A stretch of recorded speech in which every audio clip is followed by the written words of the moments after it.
हर साल जब भी 13 अप्रैल की तारीख आती है, अंग्रेजों की निर्दयता की कहानी फिर से ताजा हो उठती है। उस घटना को आज 105 साल बीत चुके हैं, लेकिन जख्म आज भी हरे हैं। ये कहानी है जलियांवाला बाग की, भारत की आजादी की लड़ाई की सबसे दुखद और क्रूर घटनाओं में से एक। जलियांवाला बाग हत्याकांड का दिन, उस नरसंहार का दृश्य कैसा रहा होगा, इसकी कल्पना भी नहीं की जा सकती। उस घटना को कुछ शब्दों में समेटा नहीं जा सकता। कब हुआ था जलियांवाला बाग नरसंहार? 13 अप्रैल 1919 को ये दुखद घटना घटी थी, जब पंजाब के अमृतसर में स्वर्ण मंदिर से कुछ ही दूरी पर स्थित जलियांवाला बाग में निहत्थे मासूमों का कत्लेआम हुआ था। अंग्रेजों ने निहत्थे भारतीयों पर अंधाधुंध गोलियां चलाई थी। इस घटना को अमृतसर हत्याकांड के रूप में भी जाना जाता है। क्या कारण थे जलियांवाला बाग कांड होने के पीछे, चलिए जानते हैं। जलियांवाला बाग नरसंहार का सबसे बड़ा कारण रॉलेट एक्ट था, जिसे 1919 में ब्रिटिश सरकार द्वारा भारत में उभरते राष्ट्रीय जन आंदोलन को कुचलने के उद्देश्य से लागू किया गया था। रॉलेट एक्ट को जलियांवाला बाग की घटना से करीब एक महीने पहले 8 मार्च को ब्रिटिश हुकूमत ने पास किया था। 13 अप्रैल को ही जलियांवाला बाग कांड क्यों हुआ था? क्योंकि 13 अप्रैल बैसाखी का दिन होता है।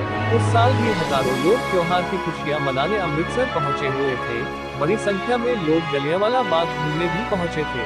बताया जाता है वहां पर करीब 25,000 लोग इकट्ठा हुए थे। इस दिन यहां एक राजनीतिक कार्यक्रम भी होना था।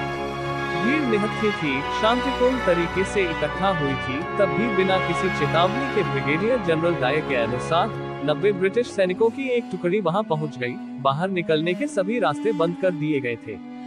डायर ने अपने सैनिकों को भीड़ पर अंधाधुंध गोलियां चलाने का आदेश दिया। डायर ने कहा, जहां ज्यादा लोग दिखे वहां गोलियां चलाते रहो। करीब 10 मिनट तक गोलियां चलती रहीं। कई लोगों ने भागने की कोशिश की, लेकिन नाकाम रहे।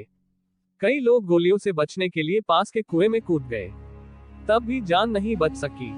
जलियांवाला बाग की दीवारों पर आज भी गोलियों के निशान है।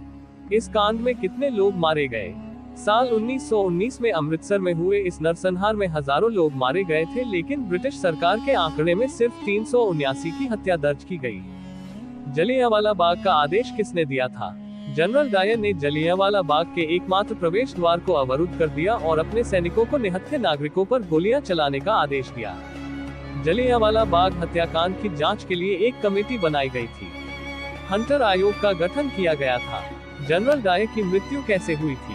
13 मार्च 1940 को उधम सिंह ने लंदन के कैक्सटन हॉल में जनरल माइकल ओ डायर को गोली मार दी, जिसने जलियांवाला बाग हत्याकांड का आदेश दिया था।